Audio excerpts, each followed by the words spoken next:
introduce yourself to us? Could you kind of, tell us a little bit about who you are, what your current position is, and then if you'd like to, kind of a little bit of how you got into that role and how you got into being a councillor. Yeah, absolutely. My name's Councillor Dan Hutchison. I'm a Green Councillor in Glasgow City Council for the Govan ward. I suppose how I got involved in politics is kind of twofold. I worked in hospitality for a long time, and for anyone who's worked in hospitality, they'll know that it's not necessarily the occupation where you're treated particularly well. And I'd done it since I was about 16, and at the kind of run up to the independence referendum, which obviously was quite a spark in political life in Scotland. On either side, to be honest, it was a big moment kind of as a nation. I was 20, and I was assistant manager of a restaurant in the city centre, and it was perhaps the worst treatment I've ever had in a workplace, and I was quite unhappy and generally looking for something to do that wasn't going to make me as miserable. And it was really difficult because I actually quite enjoyed the running around, doing the stuff. Everything made sense. There was kind of systems and operations within the restaurant, and I enjoyed the physical doing the work. I just didn't enjoy being there, and I couldn't. It was difficult for me to understand why, because I'd always been working in that kind of environment. But at the same time, every time you went home or looked in your phone, there was videos of politicians talking about this, that, and the next thing, and this is how our economy could be better and work better for the people, and that was a kind of I'd never really been interested in politics. When the SNP had won their landslide, or not their landslide, but they won their majority and said they were going to have a referendum. Immediately, I thought, yeah, I would support that, but that was as far as my thinking on politics had got. It wasn't something we talked about when I was a kid. Mom and Dad both voted for different parties, and it wasn't really interesting. Yeah, they both vote for a different party now, but we'll avoid making it too political. But so it was kind of the politics thing was a totally different thing for me. I didn't know anything about it, but I'd seen some politicians speaking and decided to join a party and try and learn kind of alongside that. And it was from there that actually kind of coming out of the unhappiness of that, being involved in Unite Hospitality, which is my union, it gave me that kind of basic political education, and I kind of jumped in, and I got quite friendly with a candidate who was running the locals in 2017, and I ran her campaign. She never won, but it gave us experience, and sometimes in Scotland, and it's not a criticism that I would hide, but Greens sometimes struggle in working class areas, and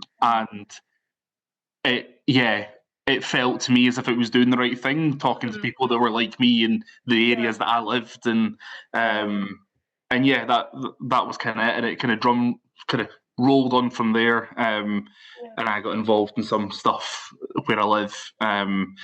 There was a drive-through proposal in the middle of a housing development. There's a petrol station at the moment, but they wanted to build this drive-through, and the fumes were right outside bedroom windows. So I was annoyed about it.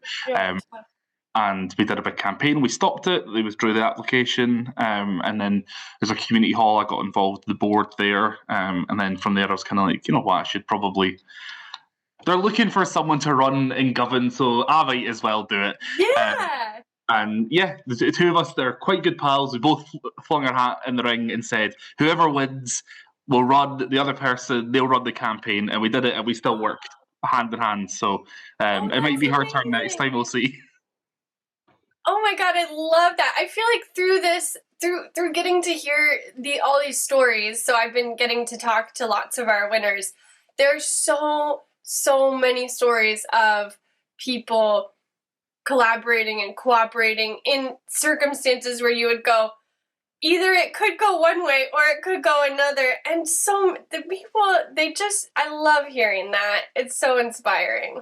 Can you tell me, so I know you've worked on some things like 4-day work week, recognizing kind of the foster and kinship carers. Could you kind of, do you want to, can you tell me about some of those projects and some of the things that you're the most proud of? I'd love to hear, about that. So I suppose 4-day work week probably is still my little baby. We've not quite got there, but there is progress on it. So when we first, pardon me, right after the election, there's 10 out of the 85 in Glasgow are Greens, but 7 of us were brand new, and there was only 3 existing from before. So it was quite a kind of... Yeah, it was a massive turnover. I mean, 6 of us were under 30 when we got elected. And yeah, honestly, it was 7 of us. I want to talk about that as well. Let's talk about that. Yeah, it was quite a thing, but it also meant that we then really, really quickly had to just jump in to get involved in doing work and find it out. And a lot of groups and a lot of political parties will do a cabinet and then backbenchers, and the Greens have never really done it that way. It's always been someone has a thing to talk about and they go and do their thing. So all 10 of us have a very distinct portfolio, and workforce was mine because I had to come out of trade union stuff. I was the union rep for the parliamentary staffers at the time for the Green Group. So just a natural progression for you. Yeah, I got dumped in the one. It was very much like, oh, trade unions, Dad will go do that. That's fine. So yeah, I quite enjoy it, to be honest. And I knew half of them before I got elected, so it wasn't the biggest jump. But right after, so we had the summer break after the election, and then straight away it was like, someone needs to write a motion, and we need to put a motion in. I was like, what do we do? I've never done this. I don't know what to do. But it was the time that the UK trial for 4-day work week was getting kicked off, where they had hundreds of employers doing it. And I was like, this is the perfect time to do it. So the Green staffers in the Parliament and the party staff all moved to a 4-day work week about 6 months before the council elections, which was a long campaign, but we got there, and we got the support of the MSPs and the party management for it. But it was kind of, there's a big push now, and it was post-COVID, and things were changing in the economy, and we were like, this is the perfect time to do it. So we chucked it in, and if I'm honest, I threw it in thinking everyone's going to go, oh, look at those mad new Greens trying this wild stuff they could get. That's not going to happen. But pretty much everyone was like, yeah, sounds quite good. Let's have a look into it. And I was like, okay, this isn't how I expected this to go. We had the SNP agreed with us. They put quite a friendly little amendment in. We have a kind of historic equal pay issue in Glasgow, so they'd put an amendment in to reflect that, which was fair. Labour had put an amendment in which didn't entirely make a difference. So I ended up getting having a bit of an argument in the chamber with the whip from Labour, who's a very, very long-standing politician, has been leader of the city council twice, was an MSP, was a government minister, and I had to ask him to remove his amendment. And I was like, oh my God. I was like, I'm going to come in here and they're going to think that I'm some wild wee guy above my station, telling them all what to do. But it worked, and at the end everyone agreed, and it was yeah. So the council did they've done a feasibility study. That was what the ask was.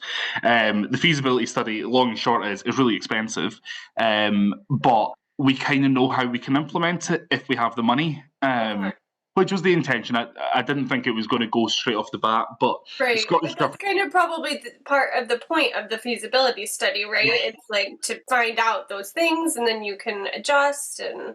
Absolutely, and I think we are the second biggest local authority in the UK. I have no evidence base other than Birmingham's bigger, and Manchester, I think, has smaller councils. But we're I think definitely the biggest unitary authority.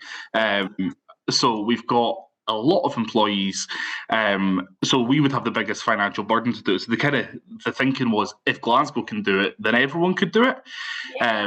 But we don't have the money for it yet. So the Scottish Government have announced a trial. So they're doing a trial with civil servants. We are continuing to ask them if they would include maybe a trial with a council. That would be quite interesting. We've not quite got there yet, but their budget process isn't finished yet. So you never know. It might come out by the end of that. But that's kind of the hope. I think as time goes on, obviously there's pay negotiations every year, and pay negotiations in Scotland happen nationally with Cllr, and it's quite difficult, I think, to continue when the budgets are getting more and more and more tightened. At some point, the answer is going to be no. There is no more money. I don't think that's the right answer, but at some point, someone in Cllr is going to say that to the unions, and I suspect the unions will turn around and say, "Okay, well, we'll keep our pay, but you're dropping us down to 4 days."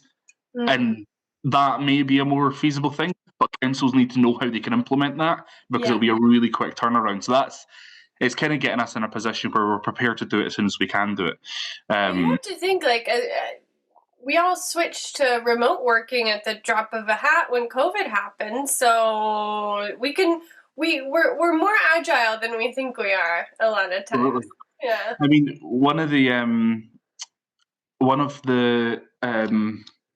our MSPs gets about 2,500 cases a year, and we were really concerned that because kind of the most known one, but we were really concerned when we dropped to a 4-day week that would be really unmanageable. But genuinely, there was no difference. It just meant that the staff were less knackered. We're off less now. There's less illness, and to me, that's the two key things. Is if you can keep it up. But obviously, there's some roles, particularly within councils, that it's manual, and and schools are a big concern as well. Unless the whole economy is at a 4-day week, you can't penalise parents by their kids being off a day. You know what I mean? It's difficult to work around. So, well, that sounds. I could talk about honestly, I could talk about 4-day work week stuff endlessly, because I'm so into it and fascinated by it. But I am conscious of time, and I want to hear a little bit, if you want to talk about it, because I've gotten to hear so much about your union and your, kind of work, with in that area. Yeah. But I'm really also, I know that the take on the environment, and you've done a lot on cycling, I think, to cycling as a mode of transport, like active transport. You've chosen you're a green councillor. I'd love to hear if anything comes to mind about some of those kind of projects that you're excited about, because that's also so fascinating. The council made a position in the last session that we would, I call it Copenhagenise the city, where it's safe to cycle anywhere you want to go, and anywhere that you have to cycle on the road. When all the traffic is kind of smaller streets, and Govan gets to go first, which is very, very exciting, because, I mean, as one of the poorest areas in the city, we tend not to get to go first with stuff. So we're getting it soonest, hopefully. It's just about to go into consultation. So there will be a lot of cycle lanes. Basically, every main road in my ward will get one, and they're supposed to all connect up, and you can go everywhere. And we've got some roads, like we've got the Ibrox football stadiums in the middle of our ward, and the road outside of it is like a 4-lane, almost like a motorway, but is unnecessary. It's outside a primary school. The primary school does the bike bus, so we meet at the library, and then everyone cycles down Tuesday mornings. I'm literally just back from it, and it's just about allowing people to do it. Like a lot of the time, I think when we talk about trying to do kind of modal shift in transport, we talk about like car taxis and congestion taxis, and those are really important and essential, but it sometimes feels a bit too much stick, not enough carrot. Is when you're building these massive, like, safe cycle routes. Like my partner cycled. Used to live in Berlin, and he refuses to cycle here because he cycled everywhere in Berlin, but here he doesn't feel safe doing it. And like, I get it, because I cycle everywhere, and there's almost once a week, I'm in a situation where I'm like, oh, I feel really unsafe. And we drive, and we never get that when you're in the car. Right. But as soon as you're on the bike, it's a different kettle Oh, of fish. it's totally different. Yeah, we come from a city in the States where it's really cycle friendly. And then and then just being here, it's totally different. And we're in London, and yeah, I think there's times when I toy with the idea of cycling, and then I'm like, I'm too scared. Yeah, and that's it. Like, we have so many kids, and you see kids out on their bike all the time. And like, I remember, I grew up in Fife, and like not in the city, Yeah. and like where we were, there was loads and loads of non-traffic routes where you could get everywhere. So everyone cycled places, and like there was a park at the other end of town that everyone went and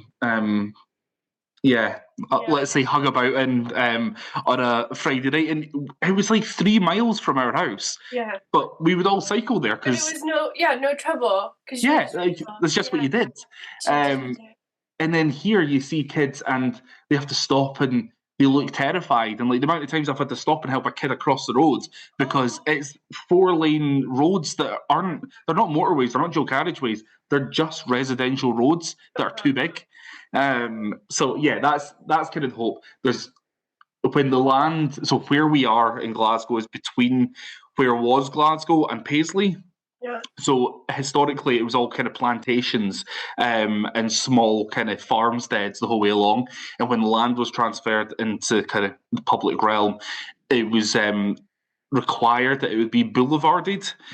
So the road is really wide. So it's the perfect space for a wee cycle lane. And it means none of the parking gets taken away, which is always the concern for people in flats. We are really dense here, like population-wise, that actually if you took some parking spaces away, people are going to be in trouble. And we've got a lot of disabled people in Glasgow. Mm-hmm. So, yeah. Those blue badge spaces are really important. Absolutely. Yeah. I know. We talk about the same thing in our borough a lot, actually, is how to make it more cycle friendly, but still retain. It's just such a balance and a lot of needs kind of, hopefully not competing, but finding a way to meet them all. Thinking about kind of being a counselor in general and your experience, something that we're excited about and that we're asking a lot of folks about this year is the risks and rewards of being a counselor. So what has felt, risky or challenging or surprising kind of in that area? And then on the other hand, what's been super rewarding, or what's been some of those bright spots that kind of continue to motivate you and keep you going when things feel particularly risky or challenging? Yeah. I suppose risk and reward is probably a bit of a it can be a difficult one. I think a lot of people, I think there's a difference in Glasgow and in cities particularly compared to rural areas, is that it's like Glasgow City Council is seen almost as like a mini parliament, where it's very like party focused and it's expected to be adversarial, and like some community councils will see like different parties having a fight across the table about party stuff, and like that was never really it for me. Like I am in a party because I'm in a party, and like that's the way you do things. But like the people that are involved in stuff that I deal with on a day-to-day basis, you'll agree on 95% of things, and the 5% of things, you'll be able to find a compromise in there somewhere. Yeah. It's just, will you put the time aside to do that? So I think it's quite difficult. Sometimes there's a particular issue that we have at the moment with a building that the football stadium have built in their grounds. The building's great. It's a kind of music venue. Half the time it's a fan zone, but they put these big screens up outside, and they're shining right into people's windows. So obviously the neighbours are unhappy about it, and they're absolutely valid to be if someone came and shone a light in my window, I wouldn't be very happy about it either. And the owners of the billboard right outside my window have tried multiple times, but they've been stopped. But they got allowed to build the screens, and people are quite unhappy about it. It's just before Christmas. We had a kind of online petition, which the residents had set up, and they'd put on saying that I supported them, because I do support them, as do two of the other councillors. But they put my name on because I think I responded to the email quickest. But it then ended with my inbox got an absolute onslaught from the fans of the club, trying to make a sectarian argument that I hate them rather than because of something. I mean, I'm an atheist. I have no religion in any way, shape, or form. I don't watch football. I don't like it. I'm just disinterested with sports generally, other than ice hockey. But the town I'm from has an ice rink, so it's a thing. So it was really difficult for me because I was like, I don't like. I understand where this criticism was coming from. I was like, but none of you know anything about me. I don't care about any of this. I care that there's a really, really bright light shining in people's windows, and they're really unhappy about it. Totally. And I tried to explain to a few people, they didn't get it. Some of the abuse was quite horrific, and it's just that kind of people get really angry as soon as a politician says anything, and I understand why, because they've been lied to for years. But I live here. People here know me. As much as you would expect someone to know a councillor. I always go to community council. I defend the football club half the time because they do more than most football club, or any football club in Scotland, as far as I'm aware. But in terms of cleaning the community up, I fail in somewhat of the council at times, where the club pick that up. But then I get all this really unfair criticism, and I'm like, there's loads that you could be annoyed about me with. I'm probably more on the radical edge of politics economically, and I get that you might not be happy about that. But with this, no one wants a light shining in their window. If they go to sleep at night, they want it to be dark.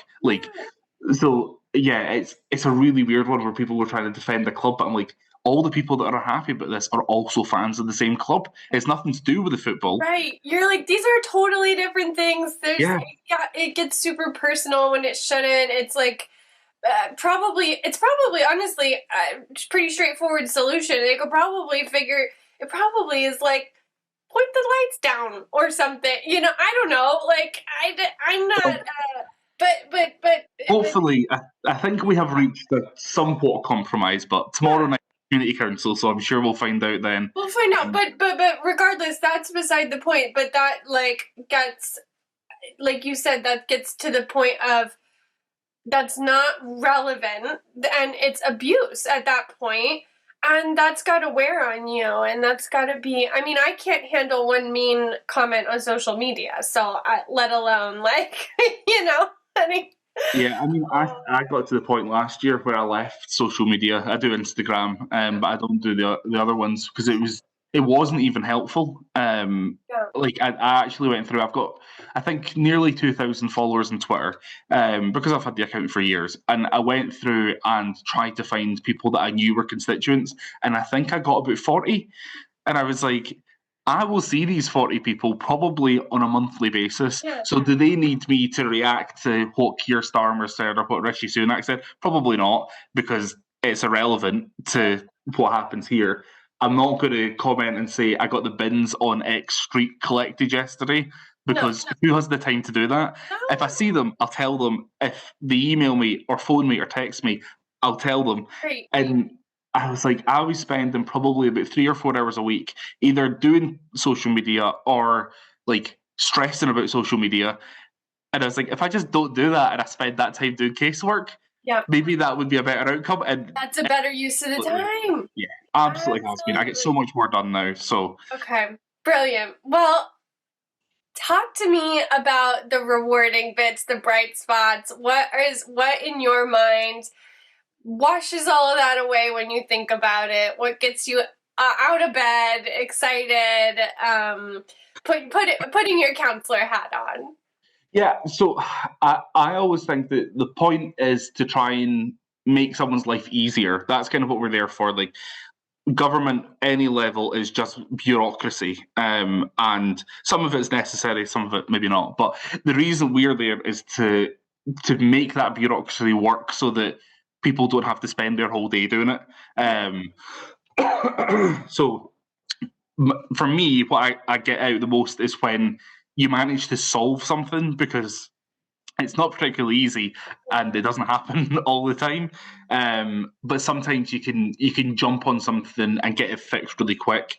And I think the most rewarding thing for me is when you see things that are organised together by the community. And I mean, we've got a really good place around the corner that's it was a kind of vacant bit of grass. It had a couple of goalposts in it, but no one really played football in it very often. But it was just a site. And then there's a kind of local community / charity group. It said, we'll take on the land and do it up a bit. And they have by far done it up. There's a big community garden in it, and there's planters. And they've built, like, they make like boats and stuff, and they're quite cool. But they've built a kind of a thatched bit in that you can, like, almost what you would expect to, like, herd sheep into, and they built a kind of semicircle out of stones and planted grass through it, and the dog is obsessed with it. There's something, I think the foxes must be in it at night or something, but she's obsessed every time we near it. But it's just this nice little pocket in the middle of the urban sprawl that you just walk in and you're like, okay, this is actually just quite nice. And it was done by the community. Most of it was funded by the organisation that did it, and it's just open. It's not like you have to be here at 5 o'clock on a Tuesday. It's just a space that you know that it's the community that maintains that. And there's a lot of care into it. And I said earlier about the bike bus on a Tuesday morning. So obviously Tell me about the bike bus. Does that mean, like, it's probably a silly question, but, like, the bikes go onto the bus, like, all at the same time, and then the bus takes them? No, it's much more exciting than that. Is it? No. Yeah. So because we're kind of classed as part-time, or I think the latest thing is that we're worth 80% of the average Scottish wage, which, yeah, fine. Bizarre. But so I don't work on Monday, and I only do every second Friday because I have to have another job. So Tuesday morning is my first kind of day on doing councillor stuff, and it's every Tuesday morning. It's Ibrox Primary School. Meet at Ibrox Library, and all the pupils are invited to come with their bike, and the teachers, the head teacher, and some of the council kind of safety staff, sometimes the police, some parents, some random volunteers who like cycling, all meet. When it gets into the warmer months, the place is stowed. Like, I think we've had about 40 kids on it before. When it's colder, it's a little bit smaller, but everyone meets there with their bikes, and then we kind of close the road and cycle all the kids to school together. With the kind of the adults in the dangerous bit to stop the kids going into traffic, and everyone kind of cycles all the way down. And it's honestly, it's so heartwarming, and you see them. One of the first ones we did, there was 2 kids cycling in front of me, and they were like, "Isn't it so nice we could do this? Isn't it ridiculous we can't just cycle to school safely every day?" And I was like, "Oh, if only I could explain all the work that is getting put in so that you can do that." But yeah, it's really heartwarming, and yeah. It's wonderful. Yeah, it's I love it. Way better than a bus full of bikes. Oh my gosh. Good. So there's a few that run in Glasgow. They all got the idea from schools in Barcelona. And you can find stuff online of all the videos that they do. Spreading the love. We love to see it. So last question. Don't want to keep you any longer, but what are your future plans? What are you excited about? I mean, we've talked about some of the projects that are going on now, but if there's anything else you want to share with us, if there's anything that you want to shout about, celebrate, anything on kind of, I know that we talked with you a lot about young councillors getting involved. Is anything that is on your mind that we haven't gotten to chat about yet? So yeah, there's a couple of almost, I would say, the weird and wonderful things that I'm going to is in my to-do list. So one of them is there is a So way back in there, the Glasgow, obviously it was the kind of second city of the empire, and a lot of bad stuff went along with that. But it was a kind of a centre of commerce and trade, and there's two buildings in my ward that have these beautiful, beautiful golden angels on top of them that were supposed to. They were the point of them. Or as the fable is that they guided the ships up the Clyde and made them safe and deliver their goods for the prosperity of the people. Yeah, bless them And and yeah, yeah, all so that good stuff. one of them was the old cooperative building, which is now like it's flats, but they put theirs up again a couple of years ago. And the other one is on a smaller block of flats. That's at this kind of it's the old Paisley toll, so it's the where Glasgow ended, and then you had to go through the tolls to get on the road to Paisley or to Govan. And there's this beautiful angel at the top, but it's not got any lights in it. Or it does have lights, but they don't put the lights on because the people in the building have to pay for it. So our intention is to try and get someone from somewhere, heritage-wise, to help us find money to put the lights back on. Which, in the grand scheme of things, might seem like a really small thing, but it's a really, really central point in the city, and everyone kind of knows where it is. All the football fans congregate there and walk up the road. It's a busy old junction. It's got the old line dancing club on it and one of the best Italians in the city. It's like one of those bits that if you say to anyone in Glasgow, the Paisley told they know what you're talking about. It's a landmark, yeah. And people know the angel, they just don't see it at night. And I mean, Glasgow is night most of the time in the winter. Yes. So yeah, that's on my bucket list. That's great. But it's one of those ones that I don't feel as if it's an essential or an urgent thing. So it's trying to fit in time to do it when I'm not doing other things You're that are not really important. firefighting. Yeah. Yeah. And the other one on firefighting is we've had quite a lot of fire cuts in Glasgow, and one of them is the Govan Station's lost one of its two fire engines. So we're on an endless battle to, pardon me, get Scottish Fire and Rescue Service to put the engine back in. We have the third biggest football stadium in Scotland. 50,000 people can fit in Ibrox Stadium. And we've got the biggest hospital in Scotland, which still has Grenfell cladding on it, and it will still until 2027. They are taking it down, but it's a massive, massive building. And Bay builds warships in Govan as well. We've got 3 motorways that reach the ward boundary, and it's so dangerous to remove that fire engine. So we have done quite a lot of campaigning with the Fire Brigade Union and the kind of local community councils, and there's more to come this summer. So hopefully that's my kind of most immediate one, is to get the engine back in. They've removed it, but they now need to go through public consultation, and I will be shocked if their result in the consultation is, yes, the people of Govan really like having less fire engines, because why on earth would people say that? So that's my 2 things. Those are the things you're excited about. Oh my god, I want to see pictures of the angel. Send us pictures. Absolutely. Yes, send us daytime pictures and nighttime pictures once it's illuminated. I'm sure you'll get it done. Well, hopefully. Trying to find a budget for it. Oh my goodness. Well, thank you, Dan. This was absolutely so lovely.